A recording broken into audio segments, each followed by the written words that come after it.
Chinese automakers building their way around tariffs, because who needs trade agreements when you've got loopholes? Americans are downsizing to tiny cars at record rates. Finally, something we can park without needing GPS. Then, BMW cars are now driving themselves off the assembly line. Robots doing the job better than us? Shocking. Toyota's BZ4X sales are finally picking up, but let's just say it's still more slow crawl than drag race. Meanwhile, Honda's Prologue is on fire, figuratively we hope, and GM is surging ahead to claim America's #2 EV spot. And if you've been wondering about EV tires, we'll talk about eRange and why they might just be the superhero capes your electric ride deserves. Sound good? Smash that like button and let's dive in. Welcome back to Friends with Benefits, your favorite car club, where we're not afraid to shift gears into humor and sarcasm while breaking down the latest automotive news.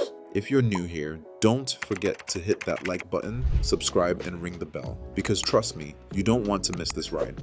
First up, let's talk about how Chinese automakers are pulling off the ultimate chess move in the automotive world. Faced with stiff US tariffs, they've decided to sidestep the whole issue by setting up factories right here on American soil. It's a bold strategy, but it's more than just a clever workaround. It's a power play. BYD, NIO, and Geely are among the brands leading this charge, and they're not just dipping a toe into the market. They're cannonballing in, building massive production facilities and creating thousands of jobs. But this isn't just about avoiding tariffs. It's a long-term strategy to gain trust and market share. By manufacturing locally, they're betting that American consumers will feel more comfortable buying what's essentially a made in the USA product, even if the brand name is as foreign as dim sum. The question is, will it work? Historically, Americans have been fiercely loyal to domestic brands, but with EVs reshaping the market, all bets are off. These Chinese brands are bringing competitive pricing, cutting-edge tech, and stylish designs to the table. Still, challenges remain. There's the hurdle of brand recognition, because let's face it, the average American doesn't know a BYD from a BLT, and concerns about quality and reliability. But if these automakers can deliver on their promises, we might just be looking at the start of a whole new chapter in the US auto industry. Don't be surprised if, in a few years, you're cruising alongside a sleek NIO on the freeway, wondering how we got here.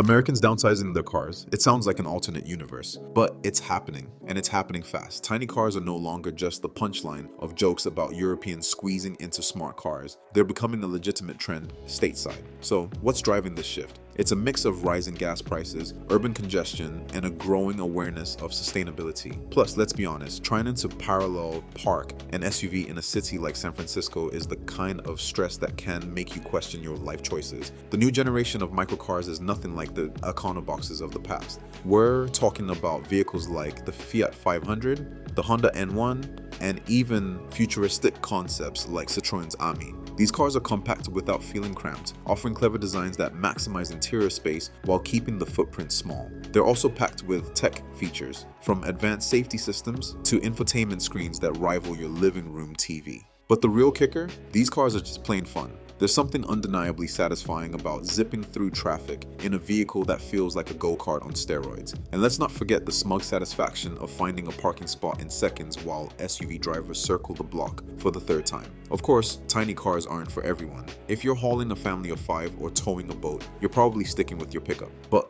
for city dwellers and commuters, they're a game changer. Welcome to the age of small cars and big statements. BMW cars driving themselves off the assembly line. I know, right? It sounds like a scene that feels straight out of a sci-fi movie. BMW has unveiled a revolutionary step in their manufacturing process. Cars that can drive themselves off the assembly line. Yes, folks, these cars don't just get built. They practically wave goodbye and head out on their own like teenagers moving out of the house. Except these ones actually know where they're going. Here's how it works. Using advanced autonomous driving software and cutting-edge sensors, BMW's vehicles navigate the factory floor with pinpoint accuracy. They handle sharp corners, avoid obstacles, and park themselves in designated areas, all without human intervention. It's parts of BMW's vision to integrate their autonomous driving technology into every aspect of their operations, from manufacturing to the streets. This innovation isn't just for show.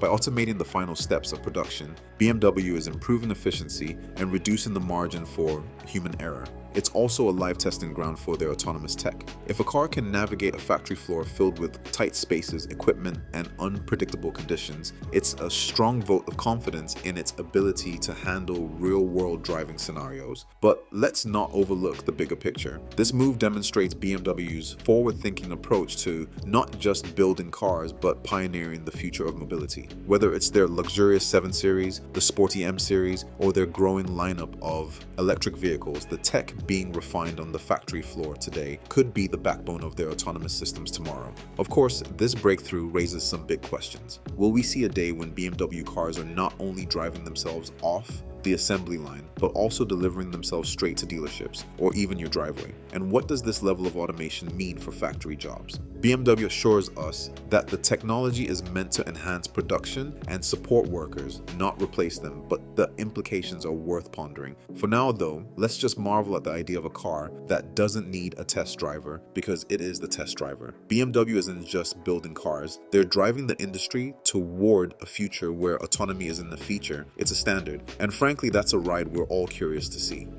Toyota's bZ4X is finally starting to find its footing in the crowded EV market, but let's not kid ourselves, it's been a slow climb. After a rocky launch marred by recalls and a name that sounds more like a Star Wars droid than a car, the bZ4X is now showing signs of life. Sales are up and Toyota is cautiously optimistic, but compared to rivals like Tesla, Hyundai, and even Kia, it's still lagging behind. So what's holding the bZ4X back? For starters, it entered the market at a time when competition was already fierce. Consumers have a lot of options, and the bZ4X doesn't exactly scream excitement. It's reliable and practical, sure, but in a world where EVs are increasingly becoming status symbols, it feels like the automotive equivalent of wearing khakis to a fashion show. Toyota is betting on steady improvements and aggressive pricing to turn things around. They're also ramping up production to meet growing demand, especially in key markets like California and Europe. Whether the bZ4X can go from underdog to top contender remains to be seen. But one thing's for sure, Toyota is in this for the long haul. Let's just hope the next model has a name that's easier to remember. Honda has officially entered the EV chat, and they've done so with a bang. The Honda Prologue is turning heads and selling like hotcakes, with over 33,000 units moved in 2024 alone. For a company that's taken its sweet time jumping on the EV bandwagon, this is a major win. So, what's the secret to the Prologue's success? First off, it's got the looks. The Prologue's sleek, modern design strikes a balance between futuristic and approachable. Think of it as the automotive equivalent of a perfectly tailored suit. Inside, it's packed with features like a massive infotainment screen, wireless charging, and Honda's signature attention to detail. But the real star of the show is the Prologue's performance. With a competitive range and charging times that won't have you pulling your hair out, it's a no-nonsense EV that delivers on its promises. Honda is also leveraging its reputation for reliability to win over skeptical buyers. Let's face it, when you buy a Honda, you're not just getting a car, you're getting a long-term companion. The Prologue is no exception, and it's clear that Honda is in this for the long haul. If this is just the Prologue, we can't wait to see what the next chapter holds.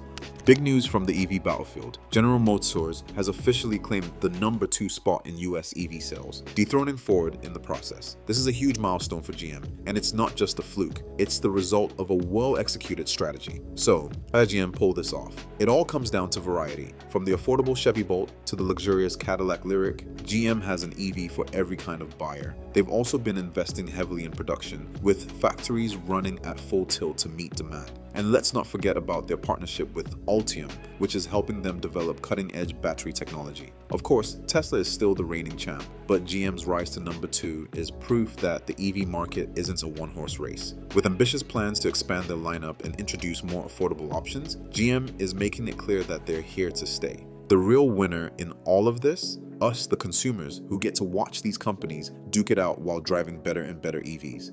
Finally, let's talk about tires, a topic that's way more exciting than it sounds, especially if you're an EV owner. Enter eRange, a company that's revolutionizing the world of EV tires. These aren't just your average rubber donuts. They're specifically designed to meet the unique demands of electric vehicles. So, what makes eRange tires so special? For starters, they're engineered for lower rolling resistance, which means you'll get better range without sacrificing performance. They're also also built to handle the heavier weight of EVs, which can be a real challenge for traditional tires. And if you're worried about durability, eRange has you covered with advanced materials that are designed to last. But here's the kicker. These tires aren't just practical, they're also eco-friendly. eRange is committed to sustainable manufacturing practices, so you can feel good about your purchase. Sure, they might cost a bit more upfront, but when you factor in the improved efficiency and longer lifespan, they're a smart investment. Plus, let's be honest, there's something satisfying about knowing your car is rocking the EV equivalent of designer sneakers. Your Tesla, Rivian, or Mustang Mach-E deserves nothing less. And that wraps up another episode of Friends with Benefits, the car club where sarcasm and horsepower go hand in hand. If today's stories revved your engine, hit that like button, subscribe, and leave a comment below. What do you think about GM's EV surge? Are tiny cars the future, or are they just a passing fad? And seriously, who's ready to throw down for some eRange tires? Let us know. If you enjoyed this video, hit that like button. If you didn't, hit the dislike button. We can take it. Leave your comments on what we talked about today because we love hearing your takes. And if you want to catch up on previous episodes, I'll leave them up on the screen for you. Thank you for watching to the end. It means the world to us. Whether you're here for the laughs, the news, or just to hang out, you're part of the Friends with Benefits family. As always, thanks for joining us on this ride. Keep dreaming, keep driving, and remember, if the car you're driving doesn't make you feel like a superhero, you're driving the wrong one. See you in the next one.